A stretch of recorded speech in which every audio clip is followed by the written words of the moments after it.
പൊൻകുന്നത്തും വൈക്കത്തും ശബരിമല തീർത്ഥാടകരുടെ പ്രതിഷേധം. ഭക്തർ റോഡിൽ കിടന്ന് പ്രതിഷേധിക്കുന്നു. എരുമേലിയിൽ വാഹനങ്ങൾ കടത്തിവിടാത്തതിനാൽ കാഞ്ഞിരപ്പള്ളി, പാല, പൊൻകുന്നം, എരുമേലി, മുണ്ടക്കയം എന്നിവിടങ്ങളിലും തീർത്ഥാടക വാഹനങ്ങൾ തടഞ്ഞു.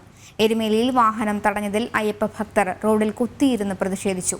നടയടയ്ക്കും മുൻപേ ദർശനം സാധ്യമാകുമോ എന്ന ആശങ്കയിലാണ് ഭക്തർ. മണ്ഡലമാസത്തിലെ അവസാന ദിവസങ്ങളും അവധി ദിവസങ്ങളുമായതോടെ ശബരിമലയിലേക്ക് തീർത്ഥാടക പ്രവാഹമാണ്. നിലയ്ക്കലിലേക്ക് വാഹനങ്ങളുടെ ഒഴുക്ക് തുടർന്നതോടെ തിരക്ക് നിയന്ത്രിക്കാൻ ശക്തമായ നിയന്ത്രണം ഏർപ്പെടുത്തി. വൈക്കം, കാഞ്ഞിരപ്പള്ളി, പാല, പൊൻകുന്നം, എരുമേലി, മുണ്ടക്കയം എന്നിവിടങ്ങളിൽ തീർത്ഥാടക വാഹനങ്ങൾ നിയന്ത്രിച്ചു. കോട്ടയം കുമളി റൂട്ടിലും പാല പൊൻകുന്നം റൂട്ടിലും വൈക്കത്തും തീർത്ഥാടക വാഹനങ്ങളുടെ നീണ്ട നിരയാണ്.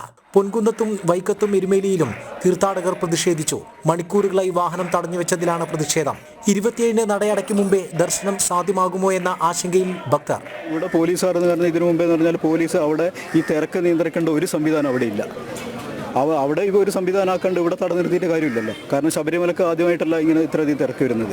അപ്പോൾ ഇങ്ങനെ ഒരു സംവിധാനം പിന്നെ നടപ്പാക്കാൻ പറ്റിയില്ലെങ്കിൽ ഇത് പിന്നെ ഇതിൻ്റെ എന്ന് പറയേണ്ട ഇത് നിയന്ത്രിക്കുന്ന ആൾ എന്ന് പറയേണ്ട ഇറങ്ങിപ്പോകാൻ പറയുന്നില്ല. ഇപ്പോൾ നമ്മൾ ചെറിയ കുട്ടികളായിട്ട് ഇവിടെ വന്നിരിക്കുന്ന ചെറിയ കുട്ടികളും ഭക്ഷണമില്ല, ഒന്നുമില്ല, വെള്ളമില്ല, ഒരു ക്യാമ്പിലില്ല, മൊത്തത്തിൽ ബുദ്ധിമുട്ടായ അവസ്ഥയിൽ നിൽക്കുന്നത് ചെറിയ കുട്ടികളെയും കൊണ്ട്.